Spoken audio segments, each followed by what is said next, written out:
চলে এসেছি নতুন ভিডিও নিয়ে। তো দেখতে পাচ্ছ এটি একটি গ্রাইন্ডার মেশিন। তো গ্রাইন্ডার মেশিনের হাউজিংয়ের বিয়ারিংয়ের সমস্যা দেখা গেছে।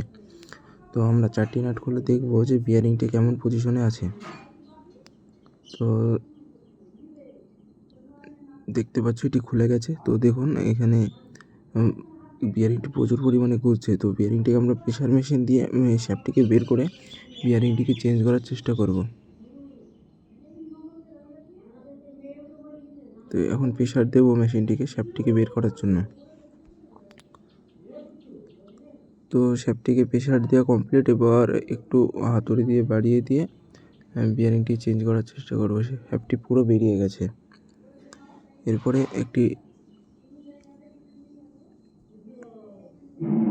এবার এই লকটিকে খুলবো। এখানে একটি লক আছে। তো এই লকটিকে না খুললে বিয়ারিংটি কিছুতে বেরাবে না। তো লকটি খুলে গেছে। তো দেখুন বন্ধুরা, বিয়ারিংটি কতটি লুজ, হাউজিং ছাড়া প্রচুর পরিমাণে লুজ, যে হালকা করে বাড়ি লাগলো না কেন বেরিয়ে গেল। তো এটিকে তার জন্য একটু পাঞ্চিং করতে হবে।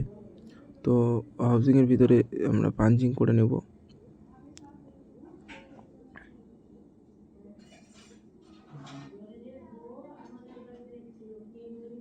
তো আমাদের পাঞ্চিং করা কমপ্লিট হয়ে এসেছে প্রায়। তো এবার আমরা নতুন একটি বিয়ারিং ওখানে লাগিয়ে দেখব যে কতটুকু টাইট হচ্ছে। যদি সঠিক টাইট থাকে তাহলে আমরা পিনটি লাগিয়ে, গিয়ারটি লাগিয়ে, শ্যাফটটি লাগিয়ে কমপ্লিট করব। এবার দেখুন বন্ধুরা, ভিতরে যে একটি বুশ থাকে সেই বুশটিও লুজ প্রচুর পরিমাণে। তো ভিতরটিকে পাঞ্চিং করে বুশটিকে লাগিয়ে টাইট করার চেষ্টা করছি।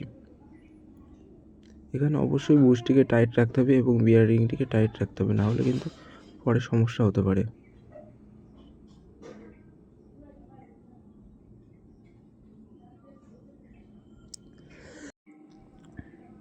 দেখতে পাচ্ছ বন্ধুরা, এখানে বুশটিকে লাগিয়ে দিয়েছি।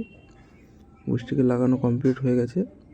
এবার আমি গিয়ারটিকে আর হাউজিংয়ের ভিতরে শ্যাফটটিকে ঢুকিয়ে প্রেশার দিয়ে লাগানোর চেষ্টা করব। এটাকে পুরো সঠিকভাবে বসিয়ে নিতে হবে, না হলে কিন্তু অসুবিধা হতে পারে।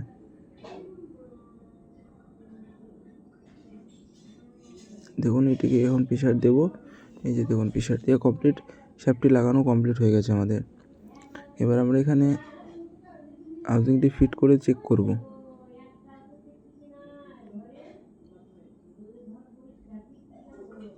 এখানে আমি দুটো নাট লাগাবো ফার্স্টে। তো দুটি নাট লাগিয়ে আমি মেশিনটিকে টেস্ট করব যে সঠিক আছে কিনা। যদি কোনো ডিস্টার্ব থাকে তাহলে আবার খুলতে হতে পারে। ওই জন্য আমি দুটি নাট লাগিয়ে মেশিনটিকে জাস্ট চেক করব।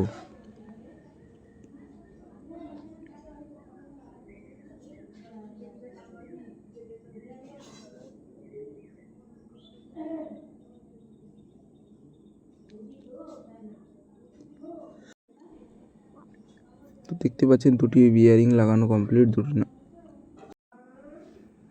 তো এবার আমরা মেশিনটিকে লাগিয়ে চেক করবো, লাইন দেবো, আর একটি সিরিজ লাইন দেবো এবং তারপরে ডাইরেক্ট লাইন দিয়ে আমি মেশিনটিকে রানিং করবো। তো দেখুন মেশিনটি পুরো রানিং হয়ে যাচ্ছে।